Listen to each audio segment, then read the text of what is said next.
Iran की सरहदों पर मौजूद बीएलए ने एक मरतबा फिर पाकिस्तान की सिक्योरिटी फोर्सेस के ऊपर हमला किया है। पाकिस्तान ने जवाबी कार्रवाई में 11 से 15 दहशतगर्दों को मारने का दावा कर दिया है।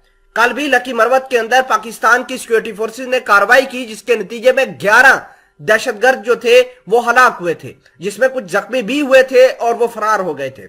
आज पाकिस्तान की सिक्योरिटी फोर्सेस के ऊपर जो ईरान साइड है, खसूसन बलोचिस्तान जो ईरान की साइड पर है, उसके तरफ से अटैक्स हुए हैं और बीएलए ने ये अटैक किए।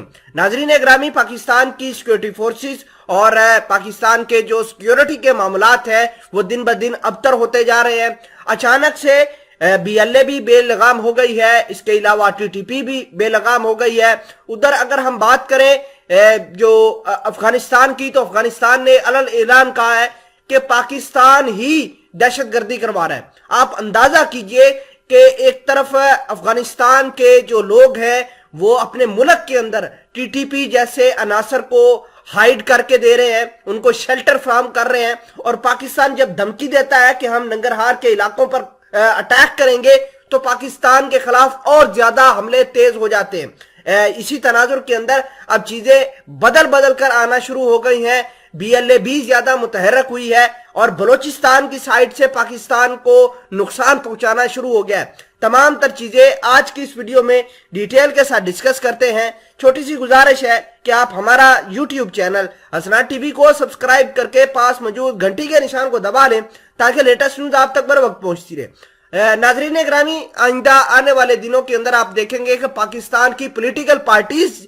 के हेड जो है उनको निशाना बनाने की कोशिश की जाएगी। तालिबानों ने ऑलरेडी कहा है कि हम पाकिस्तान की जो पॉलिटिकल हेड्स हैं उनको निशाना बनाएंगे, पाकिस्तान की आईएसआई के अफसरान को निशाना बनाएंगे। हमने खानेवाल के अंदर देखा कि पाकिस्तान की किस तरीके से आईएसआई के 2 अफसरान को शहीद किया गया और उसकी बाद में जिम्मेदारी भी टीटीपी ने कबूल की थी। अब सवाल ये पैदा होता है कि पाकिस्तान इस हवाले से किस तरीके से अब दुश्मन को टैकल करेगा, दुश्मन को केटर ऑफ करेगा।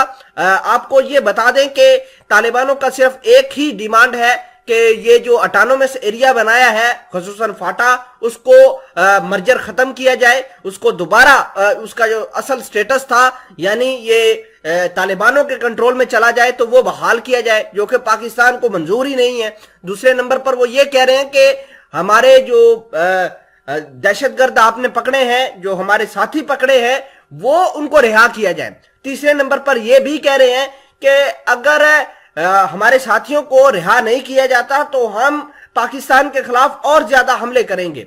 नाजरीन ग्रामी, आपको यह भी बता दें कि बहुत सारे मुल्क जो है मिलकर पाकिस्तान के खिलाफ ये जंग कर रहे हैं। अगर हम अमेरिका की बात करें तो अमेरिका भी दबे पांव भारत को सपोर्ट कर रहा है और भारत जो है अफगानिस्तान के अंदर बैठकर अपने वेस्टेड इंटरेस्ट को पूरा करने की कोशिश कर रहा है।